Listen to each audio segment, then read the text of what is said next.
And this year's State Department report on religious freedom evaluates nearly 200 countries, including Cuba. We asked the U.S. diplomat in charge of international religious freedom if improved relations between the U.S. and Cuba will impact people of faith on that communist island. This is a chance for those religious communities, if the agreement helps create an atmosphere that eases some of those restrictions that they face, that could allow religious life to flourish there. We're going to push very hard on behalf of religious freedom with the Cubans. Vietnam, also cited for limiting the activities of religious groups, slams this report, saying it's not objective and contains errors. Tim Shah with Georgetown University's Religious Freedom Project is with us. Tim, the recent visit of Pope Francis to Cuba has renewed questions about religious liberty there. Are Christians and Catholics in particular getting any more freedom to express their religion? Well, we can certainly hope so eventually, but so far we haven't seen any big improvements. In fact, the report released yesterday by the State Department shows continuing harassment by the government, restrictions on religious leaders, restrictions on travel, finances, beatings, detentions.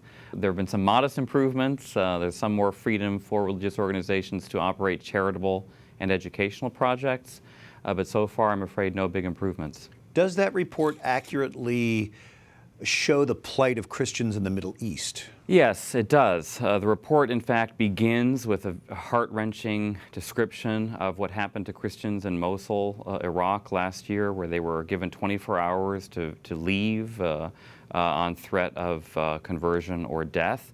There's a lot of discussion of the terrible attacks on Christians by ISIS, by Boko Haram, by Al-Shabaab, a whole range of non-state actors who are motivated by a violent religious extremist ideology.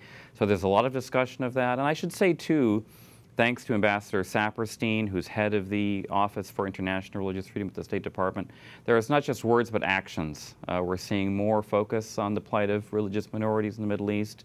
There's a new special advisor for religious minorities in the Middle East and South Asia, Knox Thames, who really knows what he's doing and is very concerned about these issues. Pakistan, one of the 200 countries reported on in this report from the State Department.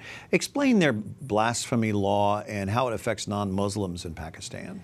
Yes, the blasphemy law is a big issue, and it's great to be talking about this now because just exactly a week from now, President Obama will be welcoming Pakistan's Prime Minister Nawaz Sharif to Washington, and we need to urge him to raise this issue. Pakistan's penal code provides for penalties up to death against anyone who blasphemes or dishonors any recognized religion, including non-Muslim religions.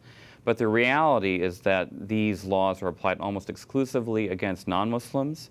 Some 1,300 people, mostly non-Muslims, have been accused of blasphemy since the late 1980s when these laws took effect.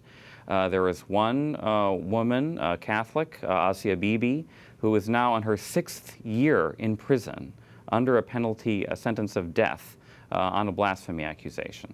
So this is a terrible issue. Dozens of people have been murdered because of blasphemy accusations. Interestingly, the government itself has not formally executed anybody, but what these blasphemy accusations do is they put a big bullseye on anybody accused and makes them vulnerable to death, murderous assaults by extremist religious organizations. Tim Shah, we thank you for your insight. Thank you, Brian.